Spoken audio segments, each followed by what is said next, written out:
అందరికీ నమస్కారం అండి. ఈరోజు నేను చేయబోతున్న వీడియో ఏంటంటే, బాబాగారి సచ్చరిత్ర పుస్తకంలో నుంచి 46వ అధ్యాయంలో నిన్న ప్రస్తావన చేశానండి. ఈరోజు గయ యాత్ర అనే టాపిక్ ఉందండి. ఈరోజు అది వీడియోగా చేయబోతున్నాను.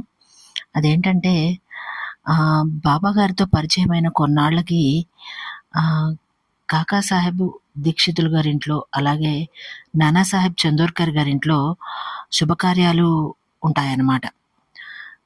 అయితే ఒకరి ఇంట్లోనేమో పెద్ద కుమారుడి యొక్క ఉపనయనం జరుగుతుంది. అలాగే ఇంకొకరి ఇంట్లో కుమారుడి యొక్క వివాహం జరుగుతుంది.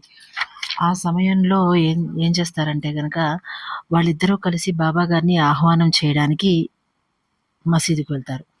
అక్కడికి వెళ్ళినప్పుడు బాబా చెప్తారు, నా బదులు శ్యామాని తీసుకుని వెళ్ళండి, నేను ఆ వివాహం సమయానికి శ్యామ కంటే ముందే అక్కడికి చేరుకుంటాను అని చెప్తారు.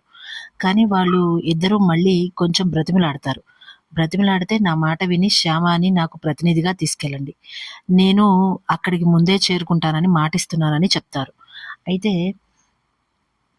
వీరిద్దరూ వెళ్ళడానికి శ్యామకి కొంత డబ్బుని బహుకరించడానికి, అలాగే దారి ఖర్చుల్ని నిమిత్తమై కొంత డబ్బుని ఇస్తారు.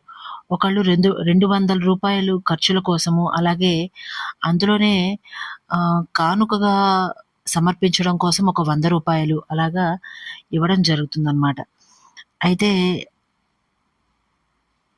కాశీకి అలాగే గయకు వెళ్ళే దారిలో ఒక చోట ప్లేగు వ్యాధి ఉందని చెప్పి అందరూ చెప్పుకుంటూ ఉంటారు. అయితే అక్కడికి వెళ్ళడానికి కొంత సంశయించి తర్వాత మరుసటి రోజు వెళ్తారనమాట. ఆ రోజు రైల్వే స్టేషన్‌కి దగ్గరలో ఉన్న ఒక వసతి గృహంలో ఉండి, ఆ తర్వాతి రోజు వాళ్ళు వెళ్ళాలనుకున్న చోటకి వెళ్తారు. అయితే ఆ వెళ్ళాలనుకున్న చోటు ఎవరిది అంటే గనక పండా అనే ఒక వ్యక్తిదనమాట. అయితే అతను చాలా ధనవంతుడు. అతనికి ఈ శ్యామ కొన్నేళ్ల కిందట అతని ఇంట్లో ఉన్న చిత్రపటం లాంటి ఒక చిత్రపటాన్ని బహుకరిస్తాడు. కాకపోతే ఆ శ్యామ ఇతను ఒక్కళ్ళే అనే విషయం ఇప్పుడున్న ఈ ధనవంతుడికి తెలియని కారణంగా అతను మామూలుగా అతిథి మర్యాదలే చేస్తాడు. కానీ వీళ్ళిద్దరూ వెళ్ళిన తరువాత నానాసాహెబ్ చందోర్కర్ గారు అలాగే కాకాసాహెబ్ దీక్షితులు గారు వెళ్ళిన తర్వాత ఆ శ్యామ ఎవరనేది అతనికి తెలుస్తుంది. తెలిసిన తరువాత ఆయన ధనవంతుడైన కారణంగా